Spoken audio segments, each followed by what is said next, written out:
hay hi kan lâu ania heti hian sengtlak loin arau vek kamaya asi hantila sengto nuwa hanza asira omte khe asi kan temaya akung chunga om he asi hanti donila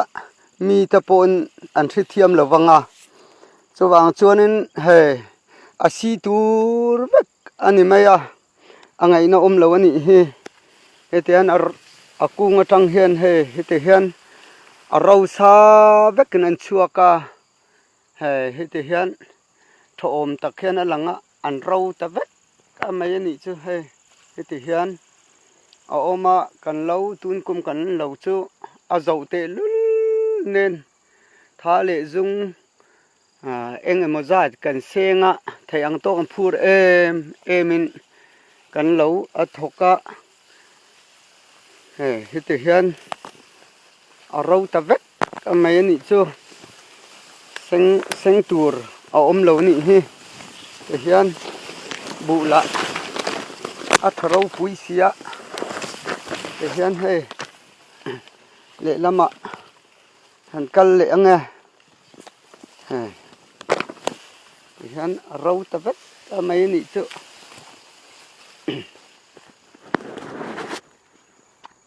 kan lo chu he ta tang hian a mong lam chu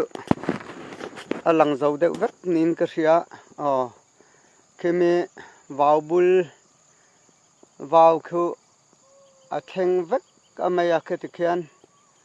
a pia lam te po ala lang zo lowa kan lo chu hei hi ania mi zo pon lo an tia lai pon lo kan tia he lo kan ti hi lai na lo kan ti hi mi zo ina han le lin chu mi zo tong ina han le lin chuan bau ani mai tun kum kan lo siam chu kan bau ani mai angai na lo ni hi pathian rem ru tha mak khop maya pathian chunga hian lung oi lo te po hi a ol khop maya ma se kan thian te lo siam te zong po pathian hena vui reng su pathian thu kan en chuan in chan to ka lung oi ro in chan to ka in lung oi chuan in hau sang tiang deuin chan to ka lung oi turin pathian in min lo ruam han deuh nin ka fia a chuwang chuan kan tan chiat na tur ani lo ti kha kaima a chuan ka lung oi em maya in tan chiat na turin karem ruat lo ve ti ang deuin kan pathian na ati angen kan tan that na turin heti han kan bu tha le zung kan sen zong te seng tak loin heti hian lo om ta he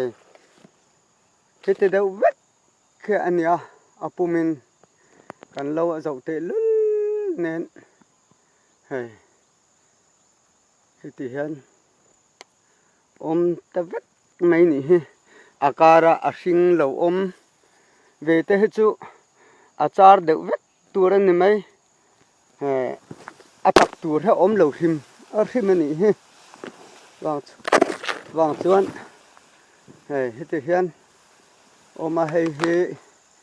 khi kan thlam ania khi mi tang liam atang khian kan lo ania kan lo hi ta tang hian ala lang zo lo ani heti hian ko ta heti hian ala lang zo lo wa akal ze angai sia kha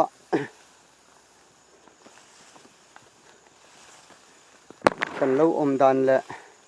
abu om dan chu he heti ang deuh vek kia da om mo he hian kan kal ze lang nge